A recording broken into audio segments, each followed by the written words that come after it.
ګلالۍ ماشومانو، خدای مو راوله.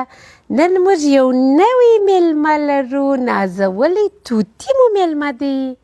بیبو لالی د سهاره خوشحاله و چې توتي تاسو ته ښکاره کړي. نو دغه دی زموږ نوی میلمه، دغه دی زموږ نوی ګلالۍ. زه چې راتلم ته په لاره کې خپله ګرده کیسه ماته وکړه، نو تاسې ارام کښېنئ چې زه د کیسه تاسې ته وکړم. ته په خپل ارام کښېنه ښه. دغه ګلالۍ توتي پر مور و پلار ډېر ګران و، خو پوهېږئ د دغه توتي په وطن کې جنګونه و او دی مجبوره سو چې د مور و پلار سره یو بل لیرې وطن ته ولاړ سي.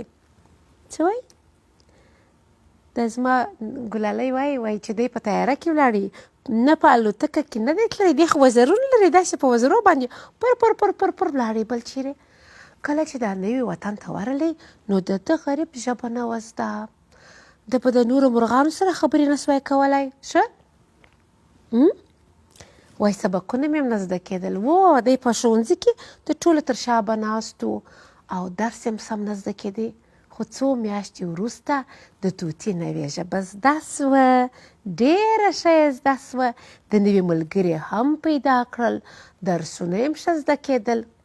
خو یو کار وسو، اوس ده له خپل مور و پلار سره ډېرې خبرې نه کولې. دغسې و نه، د مور و پلار سره یې خبرې نه کولې او پوهېږې چې شي و هر وخت به مور ورته ویله چې زویه که خپله ژبه مه هېروه، خو ده به د مور و پلار سره له دغه نوې ژبه ویل.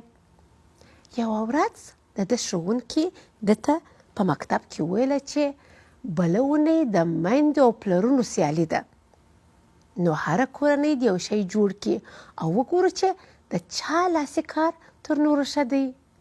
بله اونۍ ورته ویل چې یعنې 7 ورځې وروسته یو شی راوړئ. ښه خوښ مې نیولی دی. بس توتي کور ته راغی، مور ته یې دا کیسه وکړله. مور یې ورته ویل سمه ده، زه به م یو شی جوړ کړم. خو د وړوکي توتي زړه ډېر خفه و. ده ویل خدای خبر چې مور و پلار به مې څه شي جوړ کړي. جان بیبو وایي دی خو د مور سره په خبرو هم نه پوهېدی. و دی د مور سره په خبرو سم نه پوهېدی، نو د مور خبرې نور نه پوهېدی. نو په دغه د ده ډېر زړه خفه و چې خدای خبر مور به مې څه شي جوړ کړي. یوه اونۍ تېره سوه، 7 ورځې یوه اونۍ تېره سوه او هغه ورځ راورسېده چې باید د لاسي کار ښوونځي ته وړی وای. دی له خوبه راپاڅېدی او شاوخوا یې وکتل چې مور و پلار یې څه شي جوړ کړي دي. مور و پلار یې یو شی جوړ کړی و، خو په شنو پاڼو کې پیچلی و. پلار یې ورته ویله چې اوس یې مه خلاصوه، هلته په ښوونځي کې بیا پرانیزه. بس توتي دغه شی یووی په مکتب کې خلاص کړي. کله چې د وار سو نو ښوونکي شنې پاڼې لیرې کړې. هلته پوهېږې چې شي و، هلته پر کاغذ باندې یوه ښکلې لیکنه سوې وه، شاوخوا یې ګلان جوړ سوي وو. ښوونکي ده ته وویل چې ښه دا خو تر ټولو ښایسته لاسي کار دی، خو ته راسه موږ ته ووایه چې په دا کاغذ باندې څه لیکل سوي دي. خو پوهېږئ توتي خو خپله ژبه هېره کړې وه، ده نه سوای ویلی چې په کاغذ څه لیکل سوي دي. سر یې داسې کښته اچولی و، شرمېدی نه پوهېدی. ښوونکي ورته ویل چې که ستا خپله ژبه هېره سوې ده، زما ستاسو توتیانو ژبه زده ده. ستاسو توتیانو یوه ډېره پخوانۍ ژبه ده، دلته لیکل سوي پردۍ ژبه زده کول که لوی کمال دی، خپله ژبه هېرول بې کمالي ده. ګلالیانو پوه سوئ څه معنا؟ معنا دا چې که تاسو د بل ژبه زده کوئ دا ښه کار دی، شاباس، خو که مو خپله ژبه هېره کړه نو دا بیا بده خبره ده.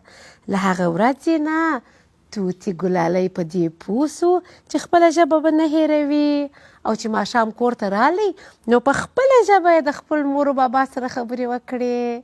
نو دا و د توتي. سمه مې وکړله، سمه کیسه مې وکړه. وایي و سمه دې وویل. دا د ده کیسه وه ښه چې نن تاسو ته ما وویله. للو للو زه ده ته وایم او تاسو ټولو ته یې وایم. نو ارام کښېنئ او غوږ ونیسئ.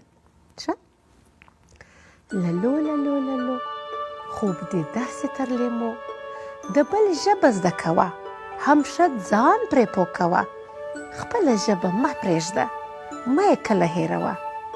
للو للو للو خوب دې درسې تر لیمو.